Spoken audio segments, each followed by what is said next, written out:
Woro Budi Mulyoto MMPD, ini Kepala Sekolah SMA Negeri 1 Montong yang sangat luar biasa. Ini beliau akan saya wawancara terkait dengan pengambilan keputusan dengan isi tema antara dilema etika dan rujukan moral. Nah, ini beliau ini pakarnya ini soal ini. Oke, selamat siang Pak Us. Siang. Alhamdulillah sehat ya. Sehat. Alhamdulillah. Begini Pak Us, ini terkait tugas saya dengan di pendidikan calon guru penggerak angkatan 5. Kebetulan di modul 3.1 ini kami mendapat tugas untuk mewawancarai kepala sekolah, di mana ini kaitannya dengan materi pengambilan keputusan. Yang ada beberapa pertanyaan yang nanti akan saya ajukan ke Bapak terkait dengan pengambilan keputusan. Selama menjadi pengalaman Bapak menjadi kepala sekolah di berbagai sekolah, otomatis naik turun psikologi baik situasi maupun lingkungan selalu berbeda nih Bapak. Bapak menjadi kepala sekolah di mana saja Bapak? Di SMA Parengan, SMA Rengel, SMA Negeri 4, dan sekarang di SMA Negeri Montong. Luar biasa, ini pengalaman yang luar biasa. Baik Bapak, selama menjadi kepala sekolah ini Pak di berbagai sekolah yang tadi Bapak sebutkan, bagaimana Bapak mengidentifikasi masalah-masalah atau kasus-kasus yang merupakan dilema etika dan rujukan moral. Mungkin Bapak bisa memberi pencerahan bagi saya Pak. Ya, pertanyaan yang baik. Dilema itu selalu ada, dan bahkan dilema itu muncul dari adanya suatu peluang. Jadi mengelola apapun yang ada di sekolah itu, khususnya mengelola yang sifatnya bantuan, sifatnya apa, itu selalu ada peluang. Peluang apa? Ya peluang untuk tadi yang disebut bujukan. Ya tidak dilakukan sebagaimana mestinya biar nanti dapat keuntungan secara pribadi, itu selalu ada. Nah, ini yang caranya ya hubungannya larinya ke etika. Etika itu nanti keratannya dengan karakter. Betul. Jadi nanti siapapun yang akan kita berikan tugas, ya yang hal-hal yang sifatnya ada peluang, yang sifatnya ada kerawanan, itu selalu kita berikan dulu landasannya. Dan nanti bertugas ini ada peluang begini, gambar begini, menata begini, manajemennya begini, itu harus clear antara manajemen dengan karakter orang, dan kemungkinan orang harus ada namanya pagar pagar untuk mengingatkan, jangan sampai orang itu nanti menerobos yang tidak benar. Nah, itu hubungannya dengan pembujukan, jangan sampai terjadi. Terus di sana orang itu harus punya landasan karakter, etika, dan etikanya real, implementasinya itu apa saja harus selalu konsultasi dengan kepala sekolah. Betul. Sehingga nanti tidak terjadi hal-hal yang kita termasuk boleh kita sanksi, boleh kita ragu. Ya, namanya kepala sekolah harus punya ilmu itu, punya ilmu ragu, punya itu, biar nanti ada kewaspadaan. Oke, itu di antara salah satu kompetensi yang dimiliki oleh kepala sekolah Bapak. Harus wajib ya. Selama ini bagaimana Bapak menjalankan pengambilan keputusan itu, termasuk di sekolah? Satu, yang kedua dengan terkait dengan Bapak Ibu guru dengan siswa, kemudian terutama kasus-kasus yang ada kepentingannya sama-sama benar Pak. Mungkin Bapak bisa memberi pencerahan. Iya. Jadi ini didudukan sebagai seorang leader, pemimpin itu juga tidak harus hanya memerintah, tapi juga menganalisa. Kalau tadi ditanyakan dua pertimbangan sama-sama benar, iki ya benar tujuannya, iki ya benar tujuannya. Ya. Skala prioritas harus kita memiliki. Oh, skala prioritas Pak ya? Iya. Jadi harus memiliki skala prioritas, mana yang paling penting, mana yang paling urgen, mana yang di sana kondisinya sudah merupakan tuntutan yang harus kita lakukan, yaitu jadi ya kunci pokoknya skala prioritas. Iya. Oke. Iya. Ya. Nah ini saya malah teringat dengan beberapa hari yang lalu Bapak ada satu pertimbangan yang sangat sangat lebih penting, Iya. sehingga Bapak mementingkan hal yang berkaitan dengan orang banyak.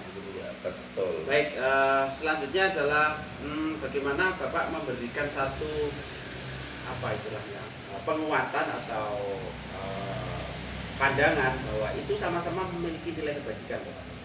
Ya, ya namanya kita berikan satu bentuk rasa pengertian yang tinggi diwujudkan dalam bentuk realita. Jadi contoh yang ada, contoh juga katakanlah suatu perencanaan yang nanti kegunaannya untuk kepentingan. Kenapa harus itu skala prioritas? Karena nanti ada mempenuhi kepentingan kebersamaannya.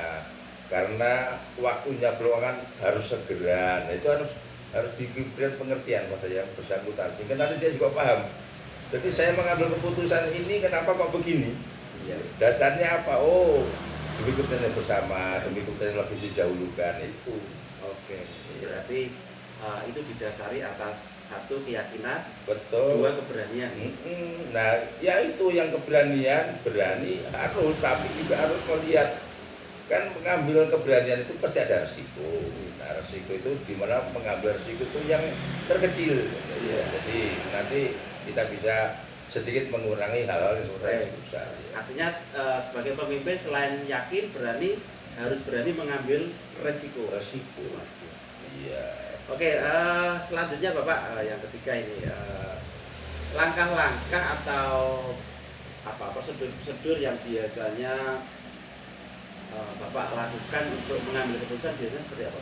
Kalau ini memang ada satu ya namanya step by step dalam hal gradual, artinya memandangnya itu dari suatu hal yang kecil dulu, terus nanti di mediumnya, di tengahnya itu kita juga pikirkan, terus nanti yang akan datang kira-kira apa yang akan terjadi, sehingga nanti kita padukan dari itu menjadi suatu bentuk, oh ini keputusan saya itu yang terbaik ini. Ya ada orang mengatakan kita ambil jalan tengahnya. Jadi tidak langsung kemeropot bahasa Jawa ini ya. Jadi langsung dados dari sini, atau mungkin terlalu lambat juga tidak boleh. Jadi kita ambil tengah-tengahnya yang terbaik itu ini. Ya, Gitu, Pak. iya. Berarti Bapak sudah berpikir tentang rencana tindak lanjut. Iya. Satu, yang kedua, keputusan itu mesti tidak bisa memuaskan semua pihak. Betul. Nah, oke. Yang selanjutnya Bapak, hal-hal apa saja yang selama ini mungkin Bapak anggap efektif dalam mengambil keputusan pada kasus-kasus tadi dilema etika antara benar melawan benar. Iya. Yang efektif menurut saya ya kita tadi unsur keberanian untuk mengambil, tapi berani yang tepat. Berani yang sudah memiliki suatu konsep apa pertimbangan kok sampai berani. Ya. Sehingga itu nanti kan juga dengan siapa yang akan kita berkeputusan, dan keputusan itu akan turun kemana gitu. Akan diberikan objeknya keputusan itu apa, atau orangnya siapa. Itu orangnya itu yang menjadi satu bentuk untuk kita, untuk saya itu saya lakukan satu bentuk lobbying, pendekatan, omong-omongan, yaitu ya. Jadi nanti orang itu tidak kaget menerima. Oke. Berarti berpikir tentang siapa yang terlibat, apa targetnya, Betul. nanti evaluasinya seperti apa. Iya. Oke, Harus begitu. Kalau tidak komprehensif, jangan satu-satu, patah nanti. Baik, luar biasa Bapak memberikan satu pencerahan buat saya ini. Selanjutnya Bapak, terkait otomatis kita mengambil keputusan itu dengan satu yakin, berani, kemudian siap mengambil resiko. Nah, tantangan. Nah, sekarang tantangan Bapak yang biasanya Bapak rasakan atau Bapak alami saat mengambil keputusan yang mungkin kalau mungkin memuaskan banyak pihak, oke, tidak masalah ya, resikonya mungkin tidak begitu. Nah, sekarang tantangan atau hambatan yang Bapak alami jika itu tidak istilahnya tidak semua bisa memuaskan semua pihak, biasanya seperti apa? Yang pertama, biasanya orang yang akan kita berikan suatu hal kepercayaan, keyakinan itu, orang itu ya rata-rata ragu, tidak berani, canggung. Nah, itu tantangan. Sebab apa? Nanti kalau dia ragu, canggung, tidak berani, kita harus berani, harus bisa memberikan apa? Motivasi, kau harus berani.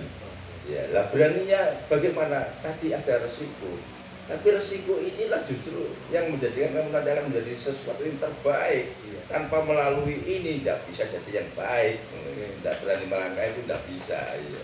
Keberanian dan Keberanian. mempertahankan keputusan itu agar Iya. tetap berjalan. Iya. Baik, luar biasa. Selanjutnya Pak, pertanyaan yang selanjutnya, saya yakin Bapak membuat ada perencanaan khusus atau rencana-rencana atau jadwal yang sudah disusun dalam kegiatan sehari-hari. Artinya Bapak memiliki planning, kemudian nanti siapa sasarannya, apa masalahnya, kemudian seperti kegiatan-kegiatan yang sudah Bapak sampaikan di sekolah bersama kami semua, bahwa itu semua terkait dengan persoalan-persoalan yang kaitannya dengan berpihak pada murid, gitu kan. Nah, bagaimana Bapak merencanakan itu, menjadwalkan itu sebagai penyelesaian masalah yang kaitannya dengan dilema etika, benar melawan benar tadi. Nah, apakah Bapak langsung menyelesaikan di tempat atau memiliki sebuah jadwal tertentu dalam bentuk tertentu? Nah, kira-kira seperti apa yang Bapak wujudkan atau jalankan? Namanya planning, perencanaan itu pasti akan bersandingan dengan suatu hal yang sifatnya ya problematika. Ya, jadi problematikanya itu apa? Dilema itu apa? Baru nanti kita tata dalam satu perencanaan. Nah, itu nanti untuk bisa ketemu, jadi nanti rencana saya bisa baik karena problematikanya seperti ini. Nah, yang problematikanya ini contoh ya seperti tadi, jadi unsur insannya, manusianya, mennya, tapi juga ada yang ekstern dari luar, dari unsur yang lainnya. Nah, itu nanti kita temukan dulu, inventaris dulu. Jadi bentuk problema kita inventaris, baru ya mengidentifikasi masalah. Identifikasi masalah baru nanti kita melakukan suatu ya bisa kalau namanya sekolah job description. Jadi baru membagi tugas. Nanti dengan uraian apa tugasnya itu harus jelas. Jadi harus benar-benar yang melakukannya itu efektif, efisien, tidak gelabia. Saya tahu ini tugas dari sini, dari kelompok harus begitu. Karena di situ juga tadi identifikasi masalah. Kau nanti akan menemukan masalah ini. Ya, jadi harus kau pahami. Iya, betul. Nanti kalau situ jangan mundur karena masalah ini sudah satu seperti itu. Nah, itu. Yakin pasti ya? Yakin. Percaya diri. Ya. Jadi Bapak merencanakan satu jadwal terstruktur begitu. Betul. Sebagai untuk mengidentifikasi satu masalah yang Ya. akan Yang diselesaikan. akan di Oke, baik Bapak.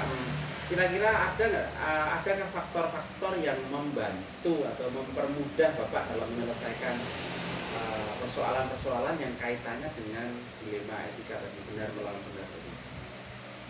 Kalau membantu memang yang sangat dominan itu memang dari suatu experience, pengalaman diri, pengalaman melihat, pengalaman itu bisa diri, bisa menjadi kasus-kasus yang lain. Jadi seorang pemimpin itu harus banyak kayak melatih diri melihat problematika, cara penyelesaiannya, solusinya. Nah, itu harus banyak melihat. Jadi itu perlu pengalaman yang untuk mewujudkan katakanlah modal kita untuk memberikan arahan pada yang lain bahwasanya nanti begini hal-hal, kalau nanti begini paling tidak penyelesaiannya itu begini, pendekatan Ya. Pendekatan dalam penyelesaian masalah itu. Ya. Dari semua hal yang telah disampaikan, yang telah Bapak paparkan kepada saya atau berikan pencerahan kepada saya, kira-kira dari pengalaman-pengalaman Pak Bos selama menjadi kepala sekolah di Barengan, di SMA Rengel, di SMA 4 dan sekarang di Montong, kira-kira apa Pak hal yang paling membuat Bapak berpikir terlalu tinggi Pak, maksudnya terlalu dalam bahasa rasanya terlalu berat yang membuat Bapak berpikir terlalu berat dan butuh berpikir serius gitu ya Bapak. Ya, kenyataannya memang semuanya agaknya berat, tapi berat itu bisa dirasakan menjadi ringan ya, karena tadi kalau kita dari personal kita, dari diri kita sudah punya keyakinan, punya pengalaman, punya cara, keyakinan untuk menyelesaikan itu sudah punya cara yang baik, sehingga menjadi tidak berat.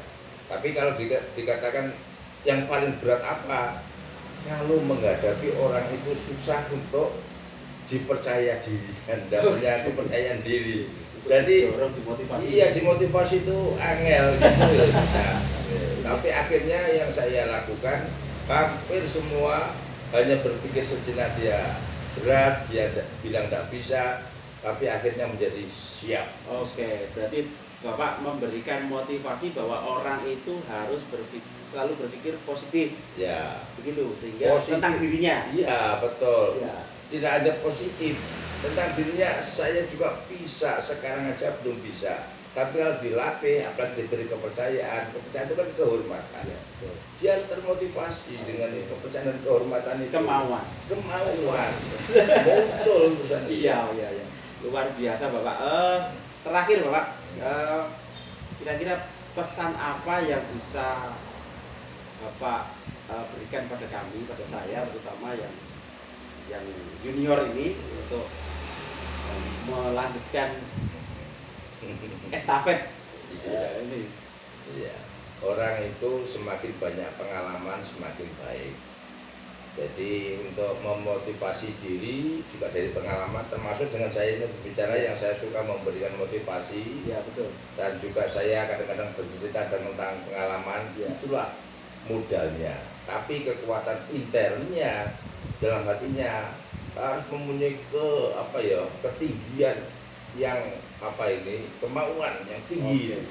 Jadi itu yang paling orang mengatakan punya semangat. Jangan sampai nanti diam terus sering ragu. Oke, baik. Terima kasih Bapak. Kalau boleh saya simpulkan bahwa pesan Bapak untuk saya adalah selalu berani, yakin, dan mau berubah. Betul. Ya, sesuai dengan inti daripada sebetulnya mau bergerak. Mau menggerakkan. Iya. Guru penggerak ya Pak ya. Iya, sesuai dengan punya Luar biasa. Terima kasih Bapak. Ya, Baik. Demikian wawancara saya dengan Bapak Kepala Sekolah, Bapak Dr. Andes Kusworo Budi Mulyoto MMPD. Beliau adalah kepala sekolah saya, bapak saya, dan sekaligus juga mentor saya. Terima kasih, semoga apa yang saya berikan, saya wawancarakan, dan beliau memberikan jawaban bermanfaat bagi Bapak Ibu guru semua di seluruh Indonesia. Salam guru penggerak. Ya, terima kasih Pak Bekti. Saya minta waktu sebentar mengganggu aktivitas Pak Bekti dalam kesibukan, di sela-sela kesibukan jenengan masih memberikan saya waktu untuk berkomunikasi. Ya betul. Nah, ini kan luar biasa. Mudah-mudahan bisa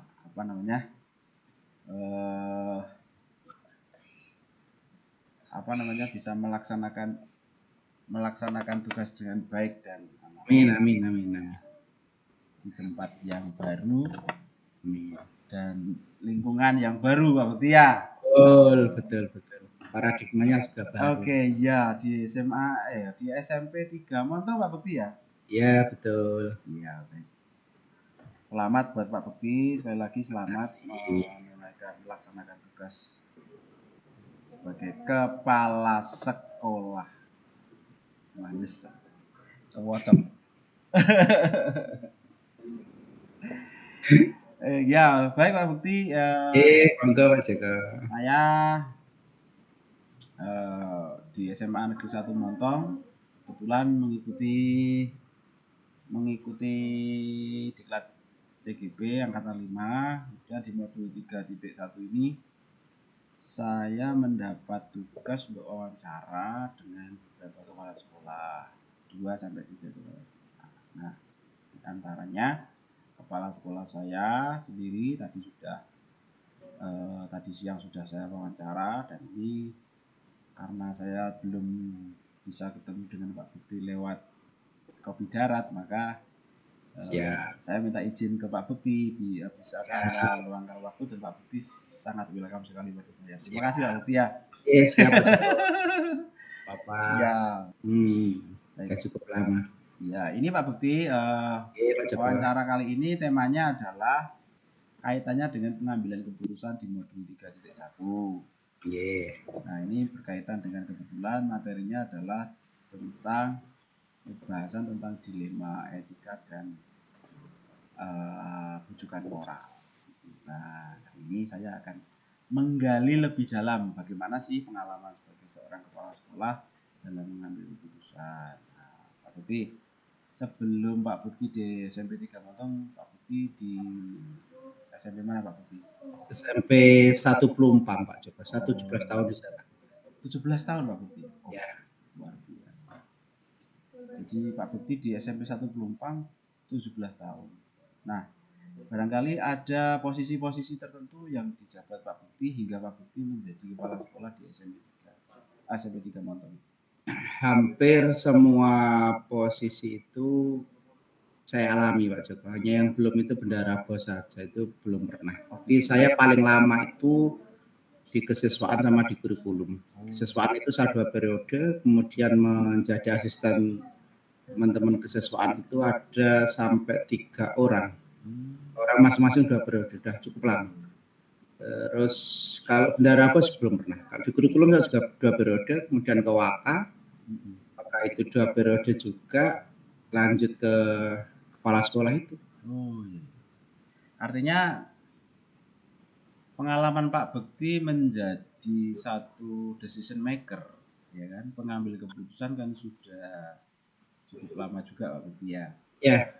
Ada yang melewati liku-liku bagaimana suka dukanya menjadi seorang pemimpin, itu kan Pak Bekti sudah cukup luar biasa ya kan, cukup lama di antara itu. Nah, kebetulan ngalami gitu. Iya, betul.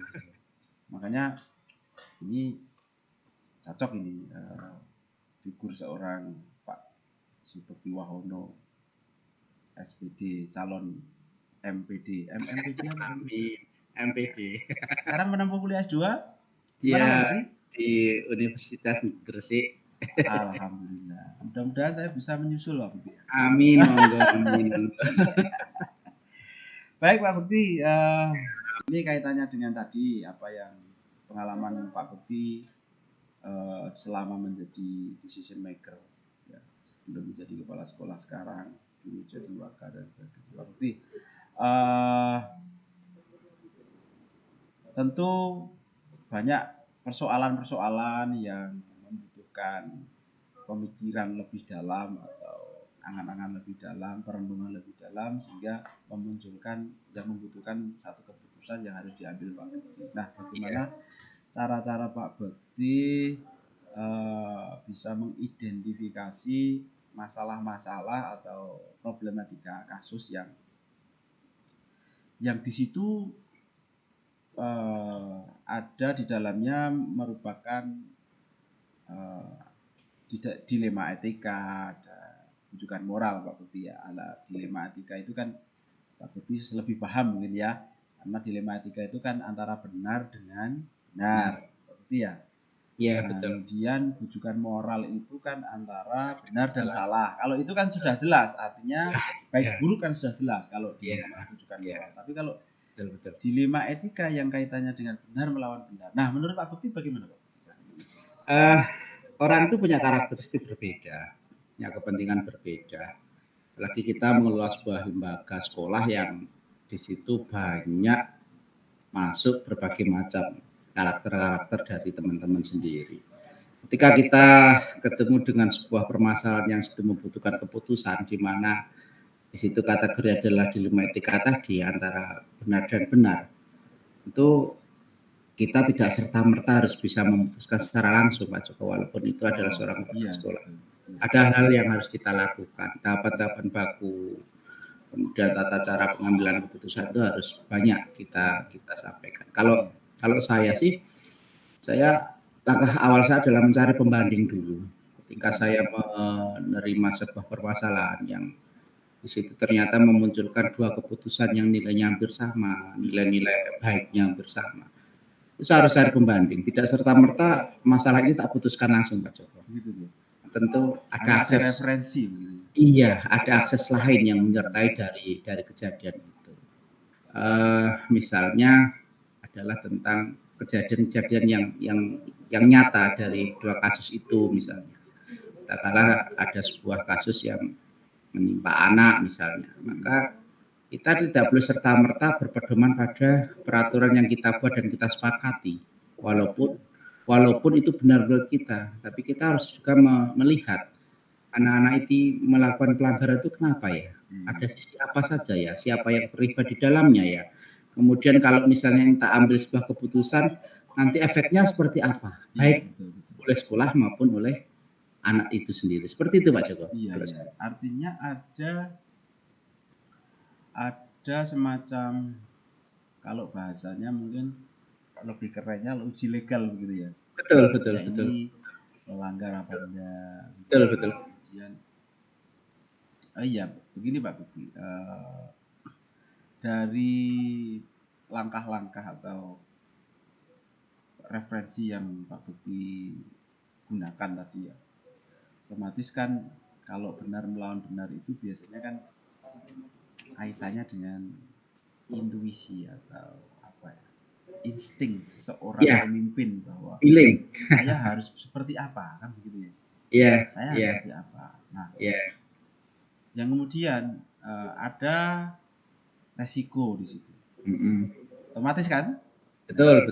Otomatis. Kalau kita tidak memihak si A, maka si A akan membenci kita atau mengkritisi kita. Kalau kita tidak memihak si B, maka si B akan mengkritisi. Nah, hal semacam itu bagaimana Pak Bekti menyikapinya? Saya memandang begini Pak, di dalam dua keputusan yang harus diambil ketika nilainya itu berimbang, itu pasti ada satu keputusan yang derajatnya lebih tinggi. Derajatnya lebih tinggi dari keputusan yang lain. Nah, uji legalnya, benar salahnya, kemudian intuisinya itu mutlak adalah keputusan dan kewenangan dari kepala sekolah. Tetapi kita harus mencari instrumen pendukung, baik itu dari unsur-unsur yang terlibat di dalamnya. Siapa yang terdekat dari masalah itu, unsurnya siapa yang harus kita ajak ngomong, sampai pada akhirnya kucingnya seperti apa, keinginannya mereka seperti apa, dan batasan mana yang dilanggar dalam tanda kutip misalnya. Kalau sampai di ranah hukum itu hukum yang seperti apa. Kalau untuk di peraturan sekolah pada level mana dia melanggarnya. Kemudian hal yang meringankannya apa saja. Jadi kita juga harus melihat nilai benar versi mereka. Katakanlah anak itu melanggar, itu versi mereka benarnya apa sih nak? Itu harus kita kasih juga sehingga keputusan kita ambil itu nanti walaupun tidak 100% memuaskan kedua belah pihak, minimal itu mendekati angka kepuasan yang bisa disepakati oleh keduanya Pak Joko. Jadi kalau saya seperti itu, ada sisi pertimbangan yang mana yang lebih tinggi derajatnya walaupun sama-sama nilainya, seperti itu. Semacam, kalau boleh saya menyimpulkan, semacam skala prioritas begitu. Betul, masuk di dalamnya. Betul. Berarti feeling juga di sana ya. Ada skala prioritas. Begini Pak Bukti, menindaklanjuti apa yang Pak Bukti sampaikan tadi. Artinya kan ada begini, ketika seseorang itu kan kadang-kadang mengalami satu kendala yang namanya mood ya. Nah, kondisi psikologi. Kadang-kadang kita tiba-tiba merasa tidak nyaman. Tiba-tiba merasa gelisah, tiba-tiba merasa suntuk, tiba-tiba merasa panik. Betul. Kita merasa ketakutan, tapi kita tidak tahu apa itu sebenarnya penyebabnya. Nah, apabila Pak Bekti mengalami kondisi-kondisi semacam itu, bagaimana Pak Bekti menyikapi ketika harus pada saat itu juga diminta untuk mengambil sebuah keputusan yang di situ harus benar-benar menjalankan satu posisi sebagai pimpinan atau decision maker tadi. Ya. Apa, Pak? Jadi begini, saya itu orangnya cenderung mempercayai pemikiran teman-teman dulu. Artinya ketika saya mengalami sebuah sukan untuk membuat sebuah keputusan, Pak Joko, itu saya pasti akan mendengarkan, men-sharing apapun yang dikatakan oleh teman-teman yang tak ajak ngomong. Jadi dari level paling bawah sampai tingkatan paling tinggi itu saya libatkan semua, termasuk pada yang punya masalah. Jadi dari situ itu akan kelihatan kok bahwa sebetulnya masalah itu sudah ada jalannya. Cuma kita itu tidak tahu ngambilnya di mana. Dengan melibatkan itu, mencari kondisi nyata yang ada, kemudian memanfaatkan intuisi kita tadi, uji legalnya, kemudian uji medianya, terus siapa yang kita ajak ngomong, kemudian benar salahnya di mana, itu nanti akan merumuskan dengan sendiri bahwa oh nanti keputusannya itu seperti ini loh. Walaupun tentu ada efek yang harus dikorbankan dalam tanda kutip, tetapi tidak serta-merta itu sebuah keputusan yang salah. Tetap keputusan yang benar, cuma ada keputusan yang lebih baik dari keputusan tadi. Dan itu bisa diterima keduanya ketika mereka juga kita ajak untuk sama-sama mencari keputusan seperti apa. Sehingga kepala sekolah itu tidak serta-merta bahwa ini adalah keputusan atau tidak.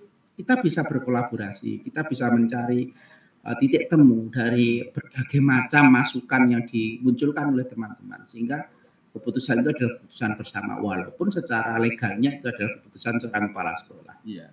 Itu Pak Joko. Iya. Iya. Luar biasa Pak Bukti. Artinya di situ yang pertama tadi Pak Bukti menyampaikan ada skala prioritas di situ. Ya kan? Yeah. Itu tentu kepentingan orang banyak ya, bukan? Iya, betul. Dengan kelompok tertentu betul. Kecil ya. Artinya bagaimana Pak Bukti menjalankan sebuah keputusan yang di sana terkait dengan sama-sama benar melawan benar. Artinya benar di situ, benar melawan benar, tetapi secara ada yang bertentangan secara insting atau perasaan. Otomatis saya misalkan saya menjadi anak buah, kemudian saya menyampaikan sesuatu itu bukan karena atas dasar saya berpikir orang banyak, tetapi saya berpikir tentang kepentingan saya pribadi. Saya mempertahankan kepentingan itu untuk disampaikan agar Pak Bukti selaku pimpinan saya menyetujui apa pendapat saya begitu. Nah, bagaimana Pak Bukti menjalankan keputusan itu di antara benar sama benar yang bertentangan itu tadi? Ya, jadi akan kelihatan Pak Joko bahwa masalah yang dimunculkan itu sebetulnya memang akan menguntungkan satu atau dua orang, atau memang ini masalah untuk kepentingan bersama, itu akan kelihatan. Dan saya selaku kepala sekolah tentu juga akan tetap mencari solusi terbaik berdasarkan juga apa yang disampaikan yang punya masalah. Pengennya seperti apa toh? Terus tetap acuan kita adalah keyakinan sekolah kita dan peraturan sekolah kita itu menjadi keyakinan tertinggi di dalam lingkup sekolah kita. Tapi ketika kepentingan itu ada di luar koridor itu, maka itu harus disesuaikan Pak Joko. Dalam tahap mana kesesuaian keputusan yang mereka inginkan, yang si pembuat masalah inginkan itu terkait dengan keputusan yang ada di sekolah. Kita tidak bisa harus memilih keinginannya beliaunya, tetapi banyak yang dikorbankan di sekolah. Nah, kita juga tidak bisa memaksakan ketika keputusan di sekolah itu kita ambil ternyata mengalahkan hampir 50% dari yang diinginkan dia. Itu tidak boleh, karena itu akan berefek panjang di belakangnya. Jadi tentu yang saya lakukan adalah saya kucing dulu. Kalau itu kita sharing dulu dengan yang punya masalah. Saya sampaikan pemahaman, misalnya peraturan yang akan jenengan istilah jenengan hadapi adalah seperti ini. Resikonya seperti ini kalau memaksakan untuk keputusan itu. Nah, saya seperti itu aja. Artinya keputusan itu harus dapat diterima quorum, suara Betul. maksimal gitu ya. Betul, termasuk oleh dia juga. Artinya siapapun ketika dia secara suara atau secara kelompok dia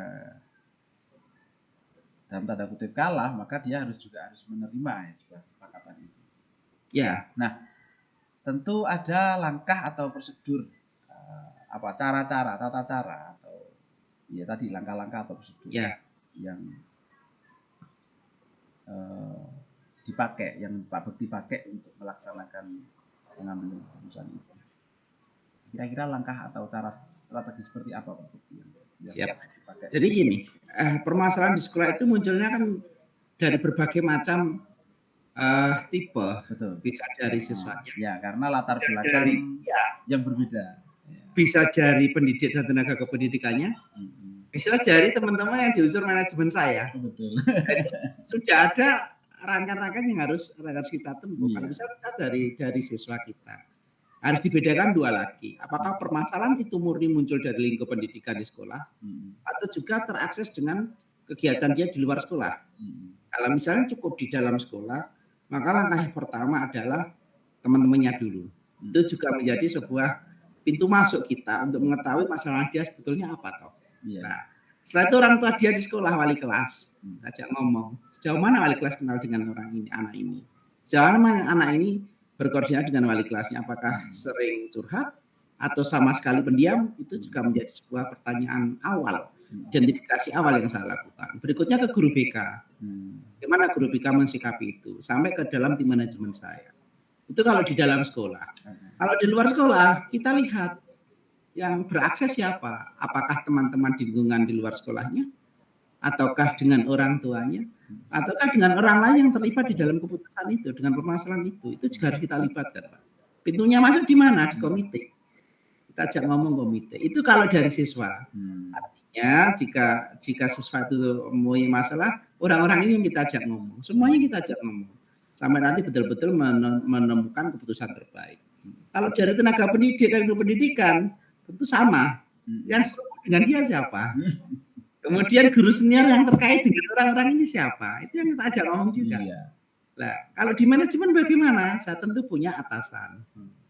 Misalnya yang bermasalah wakanya, maka saya tidak mungkin menyamakan perlakuan antara pendidik saya dengan waka saya. Maka saya punya pimpinan, saya punya atasan yang mungkin bisa tak aja sharing untuk menentukan langkah-langkah terbaik yang bisa saya tempuh. Seperti itu aja. Iya. Oke. Iya Pak Bukti. Itu artinya kalau berarti kalau boleh saya menyimpulkan sementara bahwa sesuatu atau persoalan yang berada di dalam lembaga atau di bawah pimpinan kita itu persoalan atau permasalahannya jelas terukur. Betul. Nah, sekarang bagaimana jika ini begini Pak Bukti, di sekolah-sekolah itu kan saat ini tuh karena eranya era teknologi informasi begitu terbuka, kan otomatis memicu memberi peluang kepada pihak-pihak lain yang ingin mencari keuntungan dari lembaga kita, terutama contohnya ya kita ambil langsung contoh saja dalam tanda kutip orang yang mengaku-ngaku dari LSM, orang yang mengaku-ngaku menjadi media atau wartawan dalam tanda kutip ya, yang di sana tiba-tiba mereka memiliki persepsi bahwa tiba-tiba mereka mengatakan bahwa di sekolah ini ada satu penyimpangan, tapi secara hakikatnya atau kebenarannya juga tidak bisa dibuktikan, tapi mungkin karena ada orientasi tertentu maka dia datang ke lembaga kita dengan berbagai macam cara aksesnya. Nah, bagaimana Pak Bekti menyikapi atau memberikan satu keputusan, mengambil keputusan dalam hal itu terkait dengan itu Pak? Di sini pentingnya uji publikasi, di sini pentingnya uji regulasi Pak Joko. Juga paling penting adalah transparansi dan akuntabilitas publik. Ketika 3 hal ini dilakukan, tanpa menjawab pun pertanyaan panjenengan tadi sudah terjawab. Mereka mau mencari celah dari mana kalau kita sudah dahului dengan uji regulasi. Secara hukum ini melanggar apa enggak? Secara peraturan ini menyimpang apa enggak? Kalau ini sudah aman, nggak mungkin bisa masuk karena akan terjawab dengan sendirinya. Kemudian uji publikasi. Sedapat mungkin sekolah itu sering-sering untuk memberikan sosialisasi, memberikan pemahaman kepada masyarakat di ranah mana ini bisa dilakukan, di ranah mana ini tidak bisa dilakukan. Artinya ketika masyarakat tahu hal-hal seperti itu, mereka menjadi benteng kita juga. Ketika ada isu yang berkembang, itu mereka akan menjawab tanpa kita suruh. Yang ketiga akuntabilitas dan transparansi, walaupun tidak bugil di sini, tapi ketika kita sudah bisa memberikan akses kepada masyarakat, kepada siapapun yang akan mengakses kepada kita dengan bentuk yang bertanggung jawab, yang transparan, yang sesuai aturan, itu sudah sangat cukup untuk bisa menekan bahkan menghilangkan prediksi-prediksi LSM itu terkait dengan sekolah kita Pak Joko. Walaupun tentu celah itu ada, tetapi akan kalah dengan hal yang tadi tak sebutkan. Regulasinya, uji publikasinya, kemudian akuntabilitas dan transparansinya itu. Seperti itu Pak Joko. Selanjutnya kira-kira dari apa yang pernah Pak Bekti ambil satu keputusan itu ya, menjadi keputusan Pak Bekti yang Pak Bekti ambil itu, kira-kira apa strategi atau langkah apa yang menurut Pak Bekti efektif dalam pengambilan keputusan terhadap kasus-kasus yang kaitannya dengan dilema etika yang seperti tadi kita bahas sebelum Pak Bekti. Yang paling penting adalah identifikasi masalah dulu. Kesalahan awal dalam mengidentifikasi sebuah masalah itu akan membuat runyamnya keputusan yang diambil. Itu pertama. Yang kedua kolaborasi. Ini penting sekali. Sinergi juga penting antara yang punya masalah, orang-orang yang terkait di dalamnya, instrumen pendukung yang ditemukan, kejadian yang relevan, uji publiknya, uji regulasinya, sampai pada tahapan pengambilan keputusan, itu sangat mendukung semuanya Pak Joko. Artinya kalau tahapan-tahapan itu dilakukan, tidak ada yang susah untuk memberikan kepuasan terhadap dua keputusan yang diambil. Pasti dua-duanya akan bisa menerima walaupun tidak memuaskan keduanya. Minimal tidak membuat saling bersalah di antara keduanya. Itu yang paling penting. Yang satu bisa menerima, yang satu juga bisa menerima. Seperti itu Pak Joko. Nah, artinya segala sesuatu itu kan pasti ada risiko Pak Bekti ya. Yang di awal kita tadi bahas.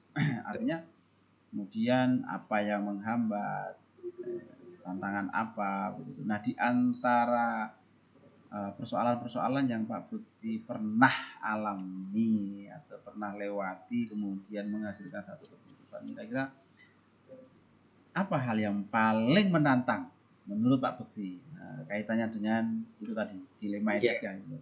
Betul. Yang sangat menarik dan menantang bagi saya adalah ketika keputusan yang saya ambil itu harus saya terjemahkan kepada orang-orang yang bertolak belakang tadi. Artinya sisi A, bagi A yang merasa diuntungkan dalam tanda kutip dari keputusan yang saya ambil itu tidak begitu berefek. Tapi bagi sisi yang lain, ini kadang-kadang di panggung, di forum itu dia kadang di belakang layar tidak apalagi punya pendukung juga. Nah, ini tantangan yang menarik Pak Joko. Apa yang tak lakukan? Pasti ada ya begitu. Iya, ada. Namanya kompor itu pasti kalau disumet ya nyala. Itu pasti ada. Jadi tantangannya di sana. Saya harus memberikan pemahaman kepada teman-teman yang di kelompok ini itu bahwa keputusan kita itu tidak mungkin menjadi dua keputusan yang berimbang. Walaupun secara kasat mata bobotnya sama. Pasti akan ada yang dikecewakan. Yang kedua, harus mengurangi egosentris mereka. Bahwa pengambilan keputusan itu ada kaidah-kaidah yang dilegalkan, ada tata-tata aturan yang harus dilakukan, tidak serta-merta ada masalah keputusan dari kepala sekolah, tidak, ada tahapan-tahapan yang dilakukan. Dan ini yang harus kita sadarkan kepada beliau-beliaunya. Kita berikan pemahaman bahwa masalah jenengan itu seperti ini loh. dan tahapannya itu sudah kita lakukan sejauh ini. Kalaupun dipaksakan nanti keputusan harus mengikuti keputusan jenengan, maka tentu akan jauh lebih runyam. Iya. Nah, ini adalah keputusan terbaik. Itu tantangan kita, Mas. Dan itu sering saya lakukan seperti itu sering. Bahkan saya harus melakukan pendekatan personal pada teman-teman yang bermasalah itu untuk memberikan pemahaman. Sebetulnya di sini loh, jenengan tidak salah, tapi mereka lebih tepat untuk melakukan itu daripada keputusan harus kepada jenengan. Nanti pendekatan secara personal. Betul. Ya, pasca itu ya. Iya, pasca pengambilan keputusan itu. Nah, ya harus digeledah. Iya, bagaimana? Begini Pak Bekti, kadang-kadang kan kita kan juga di sekolah itu kan bermacam-macam dari sisi usia. Betul. Kalau kita posisinya mungkin golongan, betul. Ada yang lebih senior di atas kita, jauh dari kita. Kadang-kadang justru orang-orang yang seperti itu memiliki idealisme yang tidak bisa diintervensi oleh siapa saja. Ya. Nah, ini yang kadang-kadang menyulitkan kita dalam mengambil sebuah keputusan. Sisi lain, dia memandang bahwa saya ini senior, saya ini lebih berpengalaman dari Anda. Kenapa Anda mengatur saya? Nah, bagaimana Pak Bekti menyikapi hal-hal semacam itu? Kata orang, wong Jawa ki nek dipangku mati. Itu harus kita gunakan. Kekuatan itu harus kita gunakan. Dengan model apa? Pelibatan mereka, Pak. Pelibatan mereka. Kita harus menggali sejauh mana intuisi lagi. Intuisi mereka itu seperti apa toh? Sejauh mana, dan diserempetnya sedikit lah untuk keputusan kita ambil. Seperti saya sampaikan di awal tadi. Harus kita mengambil apa yang diinginkan oleh orang yang kontra dengan kita. Inginmu seperti apa toh? Nanti kita kupas keinginan mereka dalam keputusan dengan redaksi yang berbeda. Dan nanti kita tetap enak seperti itu. Nggak bisa kita memaksakan Pak Joko. Apalagi kalau sudah kena senioritas, kena kepangkatan, bocah lihat kiri misalnya sebagainya. Itu muncul Pak. Tapi alhamdulillah bahkan saya pernah artinya enggak sopan, anak baru sudah begitu. Saya selama tidak di depan saya enggak teranggap lah. Tapi justru orang itu tak dekati Pak. Pengen jenengan seperti apa toh Bapak? Coba saya dibantu, nanti lewat saya aja enggak apa-apa. Kadang-kadang seperti itu saya. Pendekatan personal pada orang-orang yang memang memiliki kekhususan, memang harus kita lakukan Pak. Kita tidak serta-merta seorang kepala sekolah adalah level tertinggi, tidak Pak. Kepala sekolah itu kan hanya SK-nya. Secara kinerja kita harus bisa merangkul semuanya Pak Joko. Kalau nggak bisa seperti itu nggak akan punya, visi kita nggak akan bisa tercapai, pasti ada penghambat lah. Tantangan-tantangan itu yang sering muncul selama 17 tahun saya di SMP 1 Pelumpang itu, dan alhamdulillah belum pernah lah kita sampai ada intrik secara langsung. Semuanya rata-rata pada akhirnya mengakui bahwa keputusan yang kita ambil itu adalah keputusan terbaik dan hampir tidak menyinggung perasaan beliau-beliau itu, karena memang kita kemas dengan redaksional yang itu kelebihannya Pak Bekti komunikasi. Artinya public relationnya juga bagus. Ya. Kalau melihat track recordnya yang dari teman-teman yang lain itu kan. Oke Pak Bekti, itu satu pencerahan dari Pak Bekti. Nah, tentu hal-hal yang tadi disampaikan Pak Bekti itu dalam menyelesaikan satu persoalan atau dalam mengambil keputusan kaitannya dengan dilema etika. Tentu Pak Bekti kan ada planning atau secara terstruktur mungkin atau secara insidental itu ada satu tata kelola atau jadwal lah, semacam jadwal lah. Perencanaan pelaksanaan. Adakah step-step atau jadwal-jadwal tertentu ini nanti setelah ini apa atau begitu atau bagaimana atau Pak Bekti dengan cara langsung menyelesaikan di tempat saat itu juga atau memiliki jadwal khusus dalam menyelesaikan itu. Nah, kira-kira kalau menyelesaikan di tempat seperti apa, kalau misalkan jadwal kira-kira seperti apa Pak?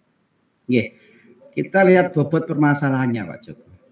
Kita lihat dulu bobot permasalahannya. Kalau permasalahan itu hanya individual, dan tidak memberikan akses lebih kepada teman-teman dan lingkungan, itu tentu bisa langsung saya putuskan. Tapi saya jarang banget untuk memberikan putusan secara pasti. Ada orang tak ajak omong dulu, karena saya butuh tadi satu yang tak sampaikan di awal, saya harus ada pembanding masalah itu.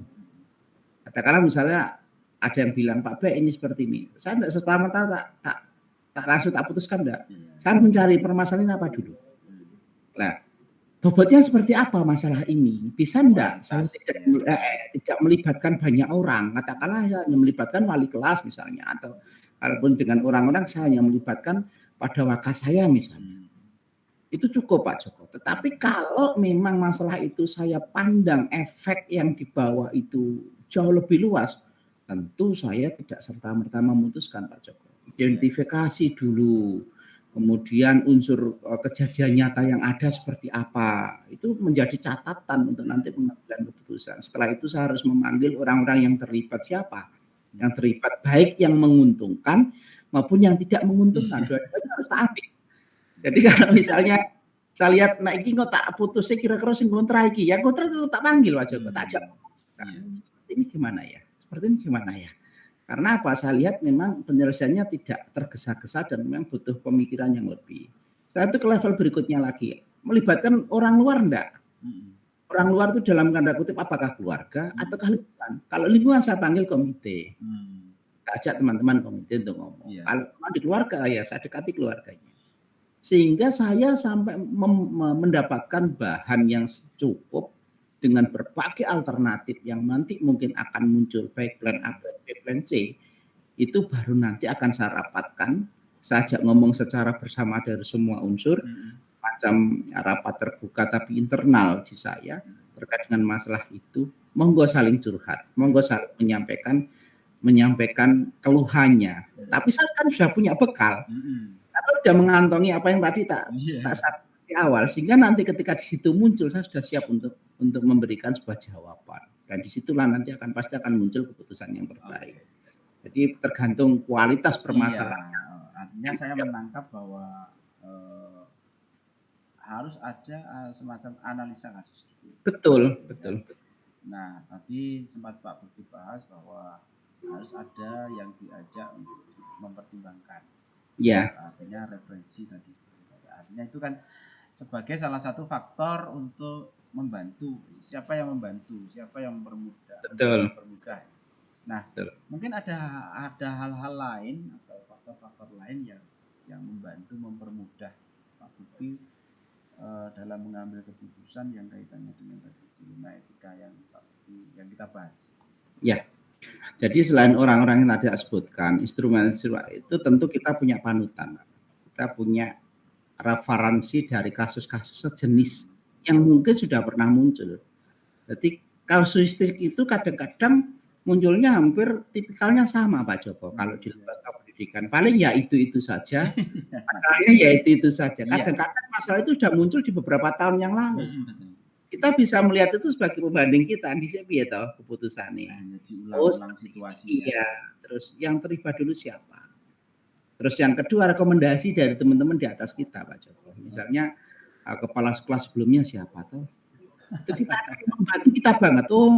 Nah orang ini yang buat masalah itu keputusan terbaiknya sih kayaknya apa? Dulu-dulunya lah. Itu menjadi salah satu pendukung juga. Selain itu juga membaca referensi, Pak. Membaca referensi dari buku, dari sumber media yang lain yang mungkin juga kita akan mendapatkan masukan-masukan baru terkait dengan permasalahan-permasalahan yang muncul.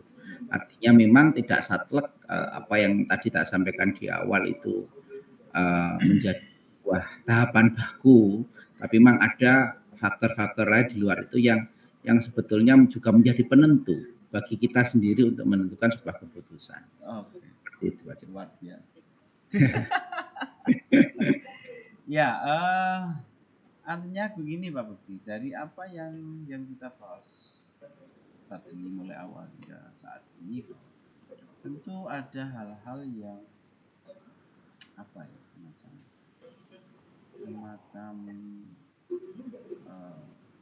kesimpulan, ya, pesan moral, apa yang bisa kita ambil pelajarannya dari apa yang selama ini Pak Budi. Nah, hal yang paling menantang, maksudnya hal yang paling terkenang hingga saat ini, pembelajaran yang dari pengambilan keputusan yang Pak Budi lakukan selama ini.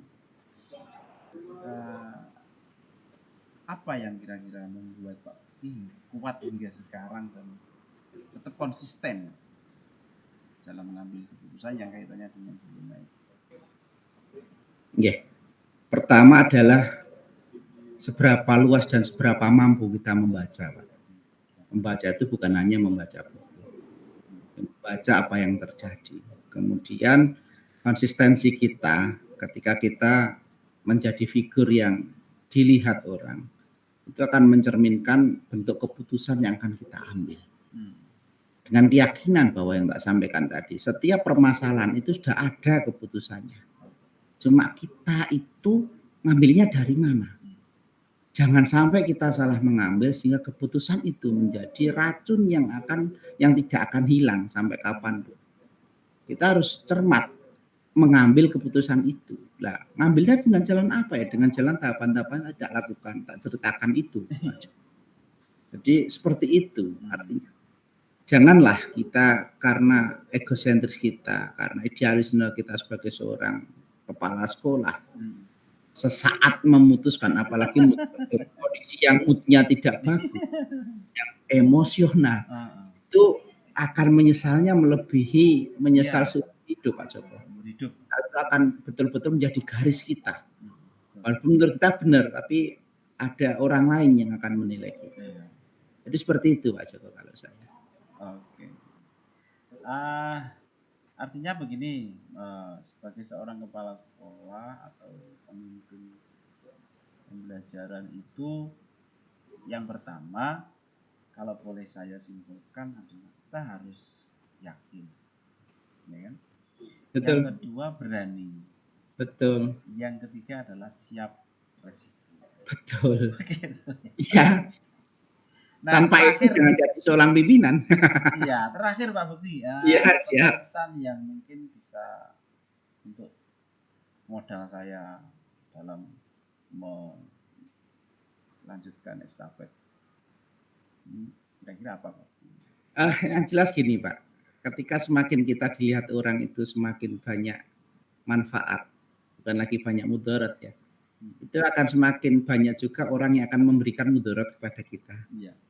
Jadi intinya adalah tetap jalankan apa yang sekarang jenengan lakukan, yang itu menurut jenengan paling baik. Okay. Karena keyakinan itu adalah doa kita.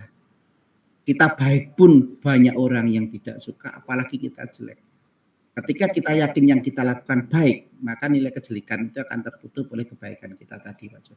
Tetap menjadi seseorang yang sekarang jenengan lakukan. Dan lebih sering membaca. Artinya saya mendapatkan satu pengalaman yang luar biasa dari diskusi kita malam ini. Ya, cocok Pak. Terima kasih sudah memberi saya waktu yang cukup luasa ya. Kalau boleh saya membuat sebab ya, bahwa tidak ada sesuatu yang rumit. Betul. Yang rumit itu hanya ada pada pikiran kita. Betul. Iya. Betul. Tepuk tangan dong Pak Budi. Baik Pak Budi, terima kasih sudah memberikan satu pencerahan buat saya yang masih belum apa-apa di dalam tinggal menunggu waktu. Sehingga artinya dari sini saya bisa menganalisa, saya bisa memberikan satu kesimpulan bahwa kita tidak boleh begitu saja menyerah kepada apa yang terjadi. Masalah itu sebenarnya bukan masalah, tapi adalah satu kebaikan yang harus melalui proses. Betul. Baik, terima kasih. Mudah-mudahan apa yang disampaikan Pak Budi menjadi inspirasi bagi Bapak Ibu guru atau teman-teman kita di seluruh Indonesia yang berkecimpung di dunia pendidikan. Amin. Ya. Terima kasih, selamat beraktivitas. Terima kasih Pak Jamal. Ya, semoga kuliahnya lancar. Amin, Pak amin, Bobi amin, amin. jadi kepala sekolah yang Amin. bisa Doakan, amin. naungi oleh Siap. warganya. Terima kasih Pak Bukti ya. Siap, Mas Joko. Nah, oke. Assalamualaikum warahmatullahi wabarakatuh. Waalaikumsalam warahmatullahi wabarakatuh.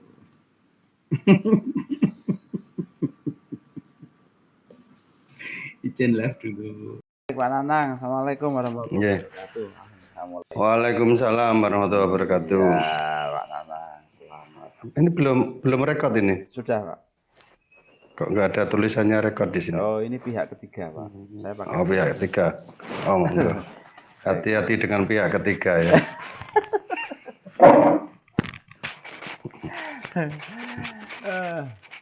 Saya minta waktu Pak Nanang untuk melakukan wawancara kaitannya dengan Monggo. tugas saya di pendidikan calon guru penggerak, kaitannya dengan pengambilan keputusan. Di situ ada dilema etika dan rujukan moral. Kaitannya dengan saya mengikuti pendidikan calon guru penggerak di angkatan 5. Nah, ini sampai modul 3.1 yang kaitannya dengan pengambilan keputusan.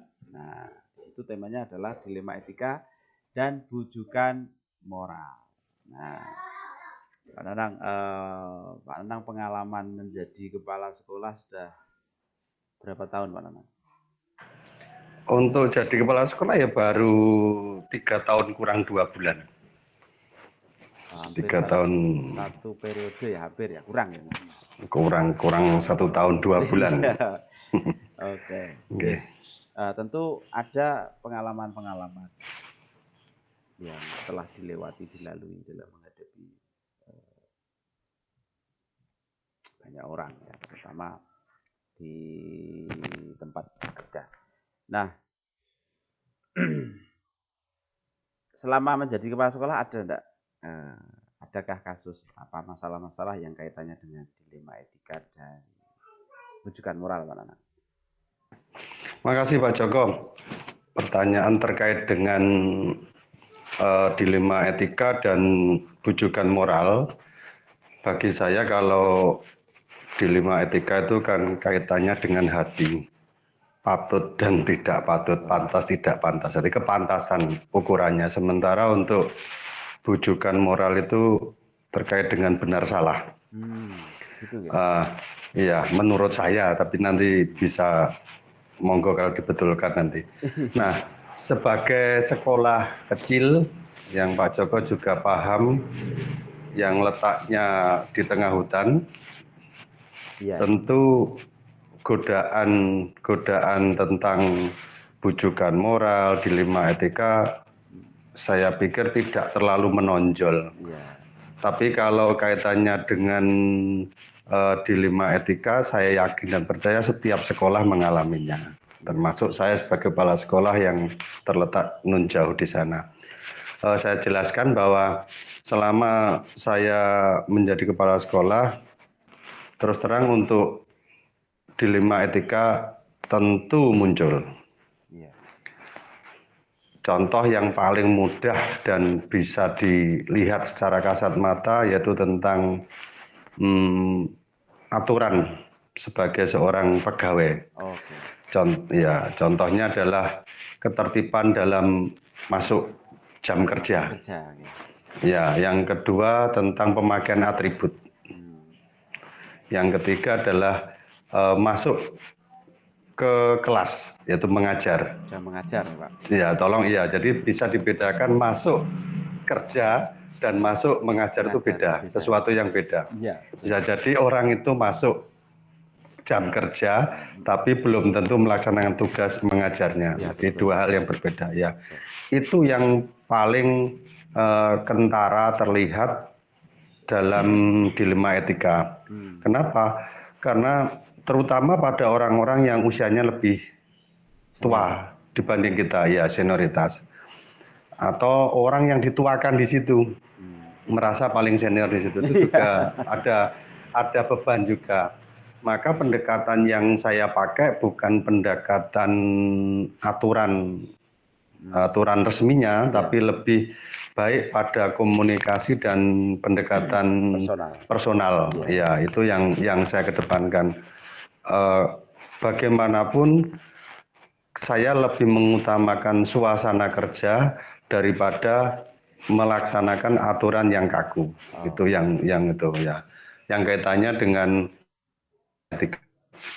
Tapi kalau ditanya seberapa keberhasilannya, saya tidak bisa menjamin 100%. Karena orang itu fluktuatif. Kadang ketika kita sudah komunikasi dan baik, mungkin 1-2 hari atau 3 hari bisa baik, tapi setelah itu kembali lagi. Itu manusiawi. Tapi sebagai pemimpin ya harus selalu mengingatkan dengan cara yang tidak menyinggung. Yang kedua tadi apa? Bujukan moral ya. Moral ya, betul. Ya, terkait bujukan moral, alhamdulillah karena dalam 3 tahun kurang 2 bulan dan dapat korting pandemi hampir 2 tahun. Betul, ya. Tentu terkait bujukan moral itu yang karena sekolah kecil relatif bisa dikatakan tidak pernah. Gitu ya. Karena saya selalu memegang prinsip begini, orang yang datang ke saya yang kaitannya dengan kedinasan saya, maka saya tidak perkenankan masuk ke ruangan saya. Tapi cukup di ruang tamu untuk menyelesaikan masalah. Dan kalau terkait dengan keuangan, saya selalu mengajak rekan guru yang terkait. Jadi rekan guru yang terkait, ya supaya apa? Supaya itu menjadi informasi yang sama. Ya itu. Jadi misalnya pada Bapak Ibu guru ya. Iya betul. Jadi rekanan pun tidak punya nomor HP saya, rekanan pun tidak pernah masuk ke ruangan saya, cukup dengan bendara bos atau tim pembelian, itu aja. Jadi kalau bujukan moral, enggak. Kalau bujukan royal yang luar biasa misalnya katut mbak dalam tanda kutip wedoan, yo enggak, istri saya sudah cantik kok. Nah ini guyon saja ya. Pak Nanang ini. Ya. Jadi terus usia anak mitra kerja saya di SMP itu relatif hampir semuanya murid saya sebetulnya. Hanya 1-2 yang seusia dengan saya dan 1 orang yang lebih tinggi usianya daripada saya. Lainnya bisa dibilang itu murid-murid saya. Oh iya, Pak Nanang di SMP Negeri 3 Montong ya? 2, SMP Negeri 2 Montong. SMP Negeri 2 ya, betul. Baik, luar biasa, sangat mencerahkan Pak Nanang ya. Dan mengidentifikasi karena dilema etika dan bujukan moral itu kan biasanya kan mengiringi seorang pemimpin. Ya, di situ mengiringi, mengikuti, maksudnya mudah terjebak di dalamnya gitu. Nah, pertanyaan yang kedua Pak Nanang, bagaimana Anda Pak Nanang menjalankan satu keputusan itu yang terutama yang kaitannya tadi dengan dilema etika tadi sama-sama benar. Tadi Pak Nanang menjelaskan bahwa lebih mendekatkan, lebih menggunakan cara-cara pendekatan personal untuk mengatasi hal-hal yang kaitannya dengan dilema etika. Nah, biasanya yang sering terjadi itu seperti apa? Ya tadi kalau dilema etika yang terjadi yaitu ada tidak tepat waktu masuk, saat ribut nama korpri dan ID card tidak dipakai. Itu sering kali terus kita sudah sepakat misalnya Senin harus pakai kaki, terus kalau Selasa pakai PSH, kalau Rebo pakai putih hitam, kalau Kamis batik yang dari Pemda, terus kalau Jumat pakai batik dari sekolah, kalau Sabtu pakai batik bebas. Nah, itu yang kita sudah sampaikan dan itu kita sampaikan di rapat. Dan ingat Pak Joko bahwa menjadi kesepakatan ya Pak. Iya, menjadi kesepakatan. Jadi kalau memang itu dirasa tidak memungkinkan ya yang bisa diubah hanya 2 hari itu, Jumat dan Sabtu. Yang Senin sampai Kamis itu kan wajib. Ya, alhamdulillah kalau Jumat pakai batik yang dibelikan sekolah dan kalau Sabtu bebas. Dan itu saya sampaikan di rapat dinas. Jadi saya tuh sudah punya kebiasaan rapat dinas tiap bulan. Agenda rapat tiap bulan. Dan agenda briefing setelah upacara bendera. Jadi briefing itu mungkin hanya 10-15 menit selesai, baru itu yaitu. Dan keputusan yang tidak bisa saya ambil sendiri, putuskan sendiri, tentu saya melibatkan TPMPS sebagai mitra kerja saya, kan gitu. Ya, tidak mungkin saya akan bisa menyelesaikan semuanya tanpa dukungan dari teman-teman. Iya, oke. Itu. Baik, itu sekaligus menjawab tentang langkah dan prosedur yang Bapak lakukan selama ini. Ya, baik. Selanjutnya Pak Nanang, hal yang mungkin dirasa Pak Nanang menjadi hal yang paling efektif dalam mengambil keputusan yang kaitannya dengan dilema etika, itu kira-kira Pak Nanang bisa memberikan pengalaman pada saya, bercerita tentang pengalaman Pak Nanang. Iya. Pengalaman yang utama ya tentu saja tadi saya mengedepankan komunikasi dan personal. Tentu saja tidak langsung ketika rapat saya langsung menyampaikan hal itu. Tetapi ketika rapat saya menyampaikan secara umum bahwa sebagai seorang pegawai harus dituntut seperti ini dan harus menjadi teladan bagi siswanya. Nah, ketika Senin saya sampaikan seperti itu, kok masih ada. Nah, mungkin di beberapa hari ke depan saya akan mendatangi si yang bersangkutan itu, tentu tidak semata-mata, tapi ketika saya jalan, beliau jalan, saya ajak ngomong mungkin tentang keluarganya atau apa, baru saya masuk ke situ.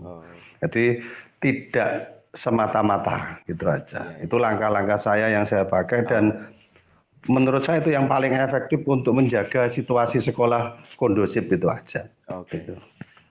Artinya kepala sekolah tetap harus melihat latar belakang baik secara psikologi maupun yang lainnya. Iya.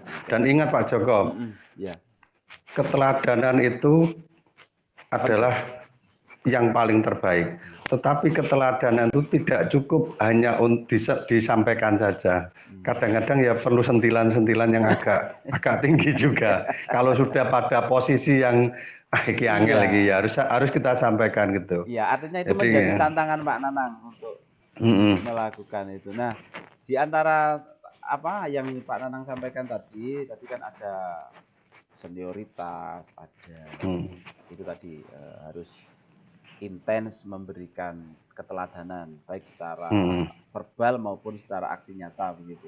Selain itu adakah tantangan-tantangan yang lain yang apa istilahnya dalam tanda kutip mengganggu dalam mengambil keputusan yang kaitannya dengan kasus-kasus di luar?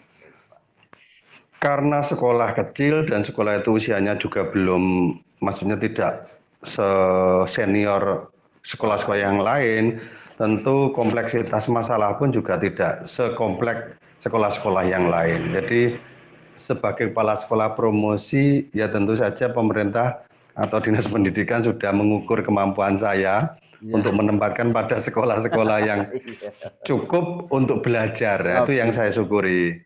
Ya mungkin tantangannya 1 minggu ke depan akan beda karena sudah dialih tugaskan. Oh, Pak Nanang mutasi. Jadi kan di mana Pak Nanang yang baru? Di SMP Negeri 1 Widang. Oh, selamat. Ya, alhamdulillah. Ya, terima kasih pangestunya saja. Korting 32 kilo Pak Joko, alhamdulillah. Iya, dengan tempat tinggal Pak Nanang di Korting 23 kilo. Oke. Iya. Luar biasa. Artinya kan ada prestasi tertentu yang diteropong atau disorot oleh pihak terkait ya, stakeholder begitu. Sehingga Pak Nanang ditempatkan. Baik. Selanjutnya Pak Nanang, apakah Pak Nanang dalam menyelesaikan persoalan-persoalan yang kaitannya dengan kasus dilema etika itu langsung di tempat itu langsung atau ada jadwal atau tertata begitu? Oh, saya besok ini begitu atau bagaimana Pak Nanang?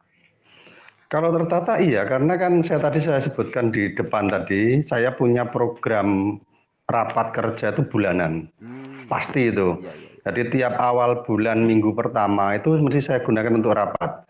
Yang pertama adalah mengevaluasi seluruh kegiatan 1 bulan dan perencanaan 1 bulan ke depan saya sampaikan ke Bapak Ibu guru. semuanya termasuk masalah-masalah yang kedisiplinan itu saya sampaikan, termasuk kedisiplinan datang, kedisiplinan masuk kerja, termasuk kedisiplinan mengumpulkan administrasi jika memang ada, atau kegiatan-kegiatan ekstrakurikuler itu saya sampaikan di tiap bulan, di awal bulan itu bagi saya yang paling efektif. Yang kedua tadi yang mingguan setiap habis upacara, saya selalu mengambil 10 sampai 15 menit untuk briefing, dan di briefing hampir saya tidak membuka dialog. Oke. Iya, jadi kalau memang di briefing itu memang perlu didialogkan, nanti di rapat dinas atau monggo Bapak Ibu menemui saya di ruangan saya. Nah, supaya efektif dan tidak memakan waktu jam. Kecuali kalau rapat dinas memang saya sengajakan, saya agendakan dan ada jadwal tertentu, dan itu mengambil jam akhir jam pembelajaran. Jadi bukan di pagi hari. Ya, karena pagi hari itu orang masih dalam kondisi segar dan lain sebagainya. Ya, mending mengajar saja, energinya masih ada. Tapi kalau siang, ya kita ajak minum-minum dulu, makan dulu, kalau ada baru kita rapat. Jadi ya otomatis kan beban psikologisnya lebih nyaman kalau sudah tidak punya tanggungan di kelas itu. Ya, jadi lebih, kalau briefing itu lebih instruktif ya. Iya, bentuknya instruktif itu aja. Kecuali untuk kegiatan tertentu bisa menghadap saya, menemui saya. Ya, artinya Pak Nanang memberi peluang rekan-rekan sejawat atau Bapak Ibu yang menjadi di dalam lingkungan Pak Nanang untuk berdiskusi, membuka peluang untuk itu. Hanya saja mungkin tempatnya di ruang secara face to face bisa ya. Jadi tidak memakan waktu banyak.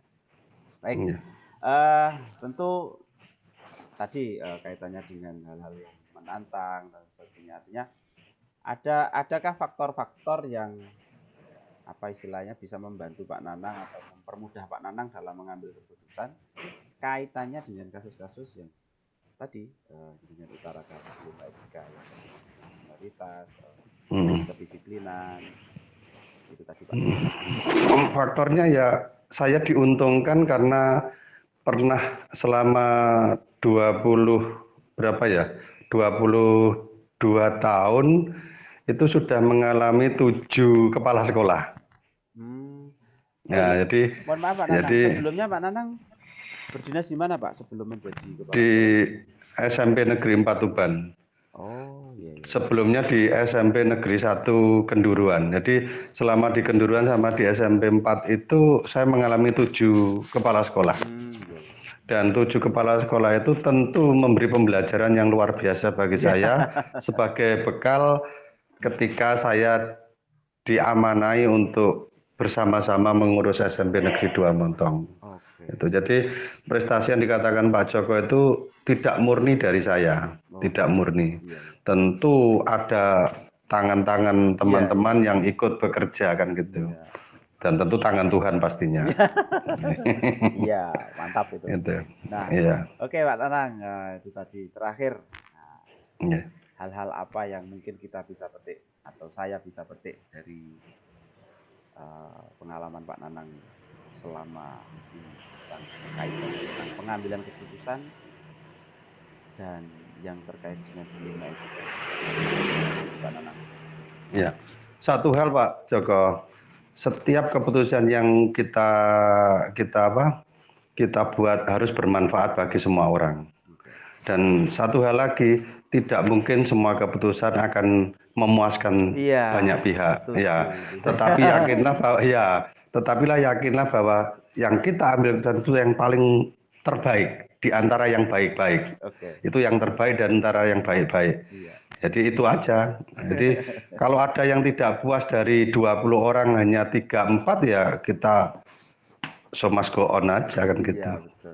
Gitu. Kalau kita harus memuaskan semua, tidak mungkin, energi kita akan habis hanya memikir 4 orang sementara yang 18 orang itu butuh perhatian kan gitu. Gitu. Bukan menafikan, tapi kita ambil sikap yang terbaik dari yang baik kan gitu aja. Iya Pak Nanang, karena bagaimanapun kita sebagai pemimpin harus juga berpikir tentang ada latar belakang di situ, perbedaan karakter di situ, sehingga tidak mungkin menyamakan cara pengambilan keputusannya ya. Begitu Pak Nanang ya. Betul, sepakat. Baik, terima kasih Pak Nanang sudah memberi bercerita tentang pengalaman Pak Nanang tentang terkait dengan pengambilan keputusan. Terima kasih, mudah-mudahan apa yang kita diskusikan hari ini bisa bermanfaat bagi kita semua. Amin, amin. Ya. Terima kasih Pak Nanang. Nggih. Sekian, assalamualaikum. Semangat Pak Joko. Semangat. Waalaikumsalam warahmatullahi wabarakatuh.